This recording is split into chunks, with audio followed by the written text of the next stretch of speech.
Aos poucos, a campanha do Fale Mais Lula, que a direita está promovendo, vem ganhando força. Lula vem falando abertamente várias bobagens. E aí, até empresa de checagem, que antes só passava pano para o governo petista, está começando a desmentir o Lula e dizendo que Lula, pois é, pode ser um estelionatário eleitoral. Afinal, mentiu durante o seu período eleitoral e na hora de fazer, está fazendo tudo o contrário.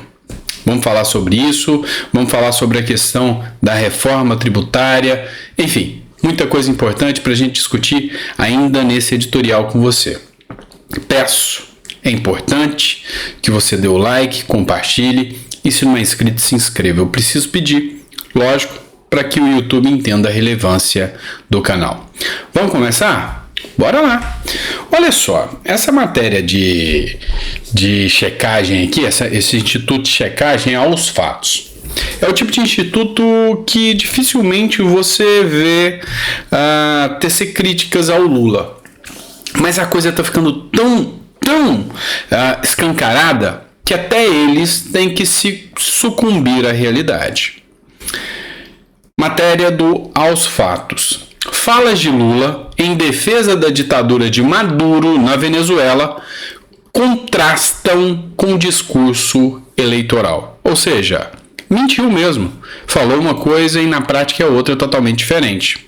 Antes de ser eleito pela terceira vez, Luiz Inácio Lula da Silva declarou que não concordava com a política econômica da Venezuela e que defendia a alternância de poder no país. Após assumir o poder, porém, o mandatário passou a afirmar que o autoritarismo no país vizinho seria uma narrativa construída por inimigos do regime.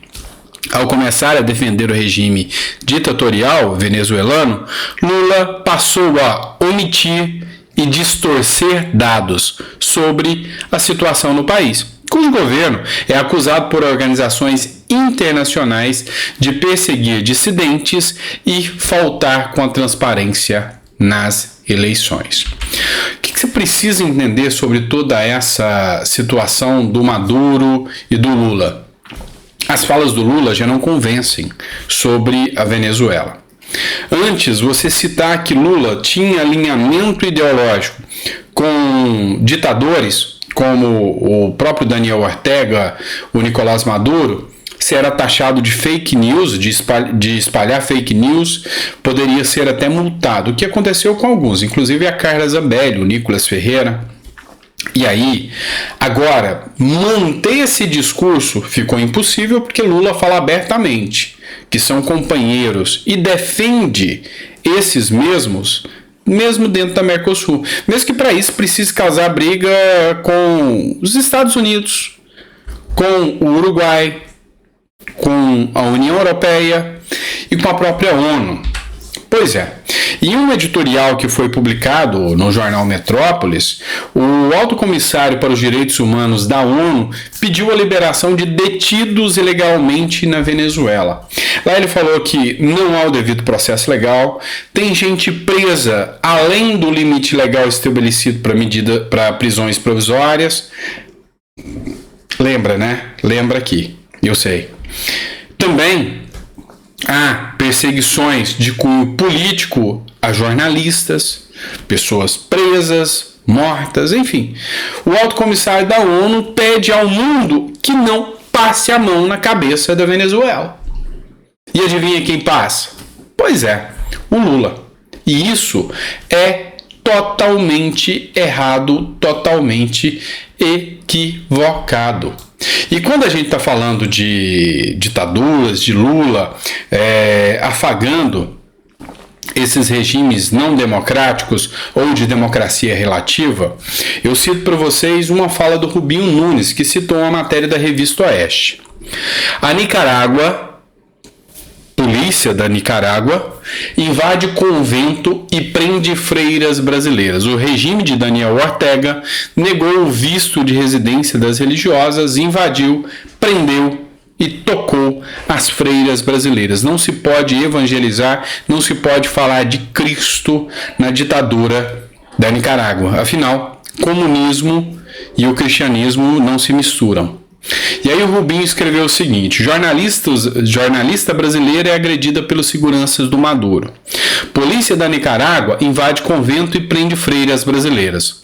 O ministro dos Direitos Humanos, do Lula, segue em silêncio.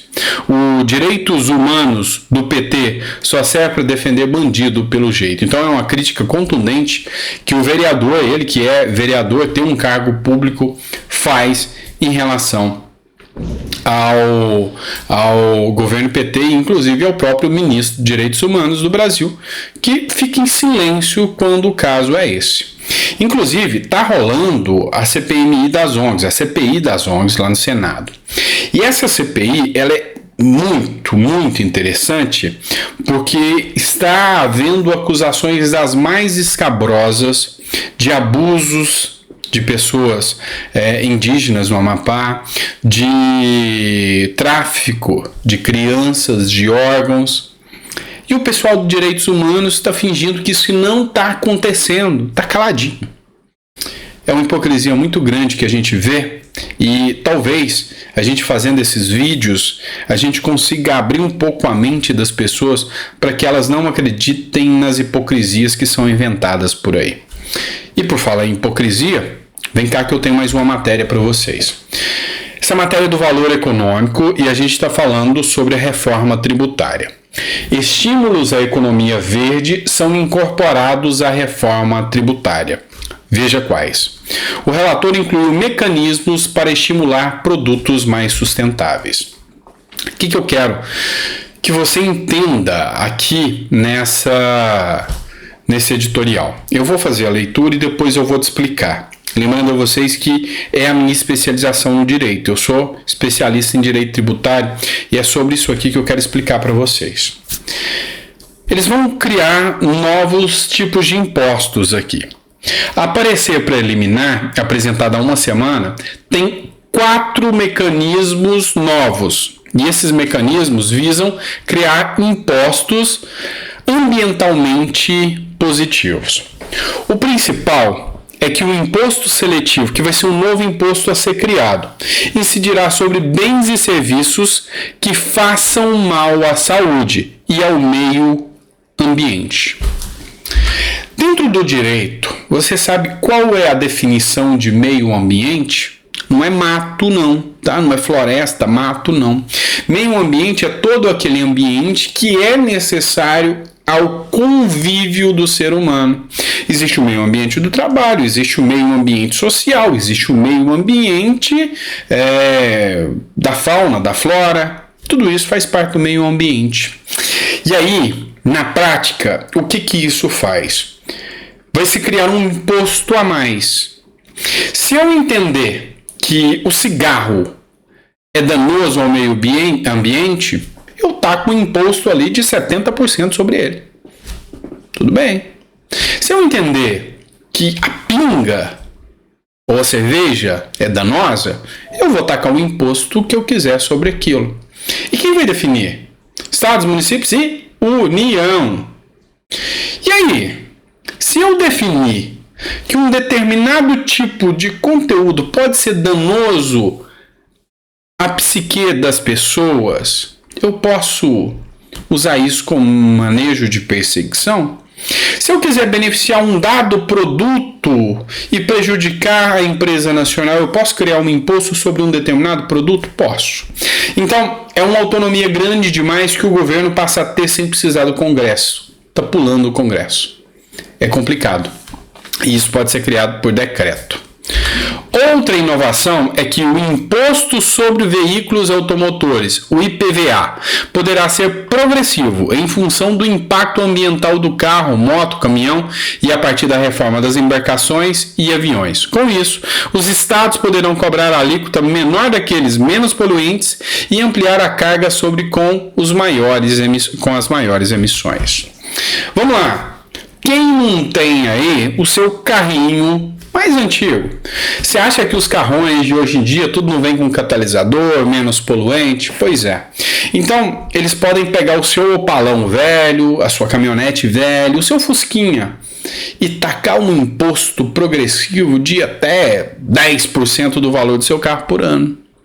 Ah, mas isso é bom, vai desestimular carros velhos. Pois é, fala isso para um cara que mora na favela e que ganha um salário mínimo, se ele pode andar de carro novo por aí. Não pode. Sem contar que, vamos lá, o Estado vem e fala, ó, carro a gasolina é poluente, carro a diesel, demais. Agora você vai ter que ter carro elétrico. E se você não tiver carro elétrico, o carro a combustão vai ser taxado com um imposto progressivo. Então, vou tacar um imposto alto. Você vai pagar 5% do seu veículo. Se não quiser pagar, compra o elétrico. O Estado não está sendo mal. É você que não quer preservar o meio ambiente. Compra um carro elétrico. Você está entendendo? Assim que essa subjetividade no direito é perigosa demais. Isso não ajuda em nada, principalmente dentro do direito tributário, que é um Estado que tem uma sanha por arrecadar dinheiro gigantesca. E aí, vocês sabem que eu sou tarcisista, ou seja, eu curto o cara pra caramba, acho que o cara bate um bolão aqui dentro de São Paulo. Mas eu sou independente e coerente, e o cara tá dando bola fora. Tarcísio vai tentar convencer Bolsonaro a mudar de ideia sobre a reforma tributária. Ok.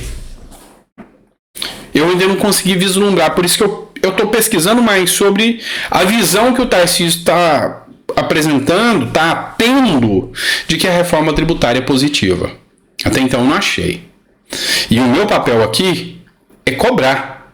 Eu posso gostar do Tarcísio, mas o empregado é ele, o patrão sou eu. Eu que pago os impostos.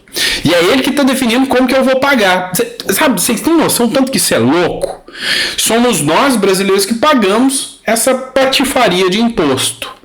E são eles que recebem para gastar do jeito que eles querem, que definem o quanto que a gente vai pagar. Imagina o seguinte. Você está num determinado lugar, onde tem uma pessoa que está ali, e você chega para prestar um serviço. De repente, a pessoa te diz o quanto que você vai poder cobrar. E para o cara que você prestou o serviço, ele vai dizer o quanto que ele vai poder pagar. Mas quem vai administrar esse dinheiro é o Estado, é o cara. Não dá, né? Não dá. É complicado. Então, o que é errado é errado. O que é certo é certo. Sabe por que eu critico? Por causa disso aqui, ó. Por causa disso, Lula libera 2,1 bilhão em emendas parlamentares num único dia. Então, meu amigo, o dia que faltar dinheiro para comprar deputado e senador, prepara para pagar caro no seu Fusquinha, no seu Escortinho.